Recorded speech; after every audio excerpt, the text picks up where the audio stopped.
Thank you very much, Madam President, and colleagues. I rise in support. You know, to be honest, Madam President, I'm reminded of a famous line from a classical movie we're all familiar with, The Wizard of Oz.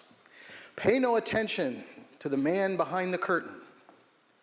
The question before the Senate on this amendment is first whether we should adopt its content, what it does, and whether we should submit it to the voters of California for their good judgment to decide whether or not to adopt it and to put it into operation.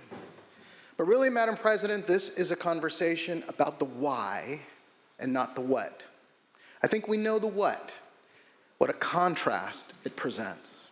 Sitting President of the United States phones up the governor of Texas with their time-honored tradition of gerrymandering and being in court, defending that they don't violate the Voting Rights Act, disenfranchising voters, doing it their way, which they're entitled to do.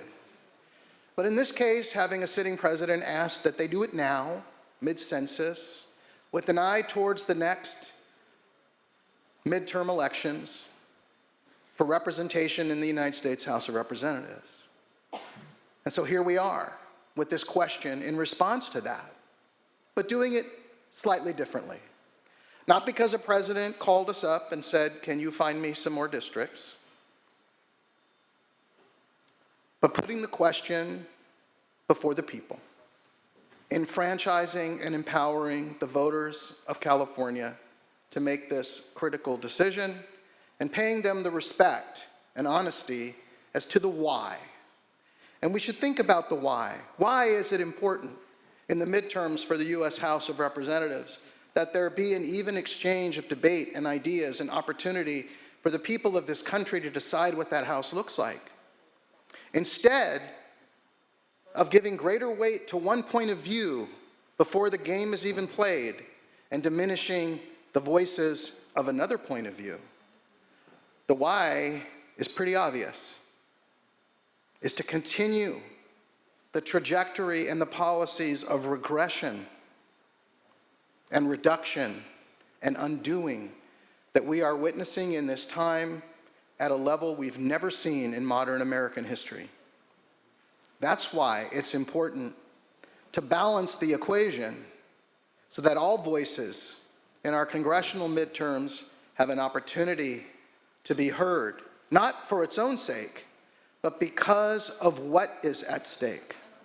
There was a young Democratic president in January of 1961 named John Kennedy, who talked about being part of a generation of leaders, new leaders, that were not and were unwilling to witness or permit the slow undoing of the basic human rights for which this nation has always been committed here at home and around the world.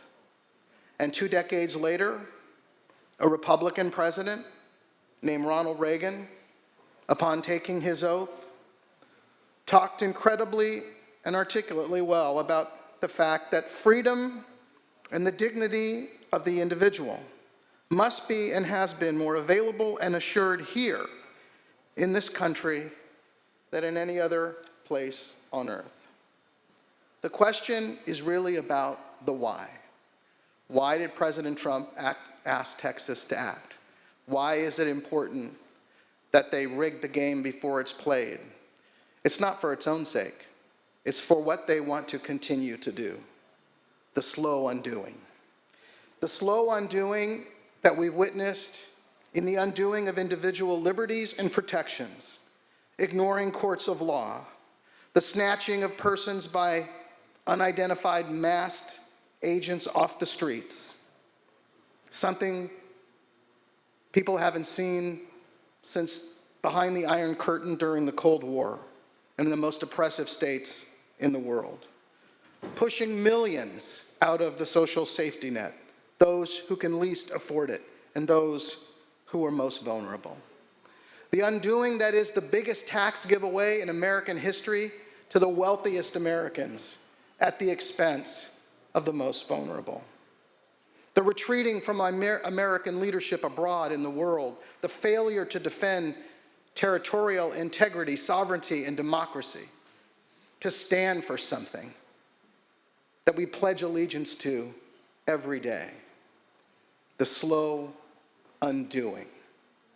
And the question today, colleagues, are we part of a new generation of leaders in 2025 who are unwilling to witness or permit that continued slow undoing of everything we hold dear?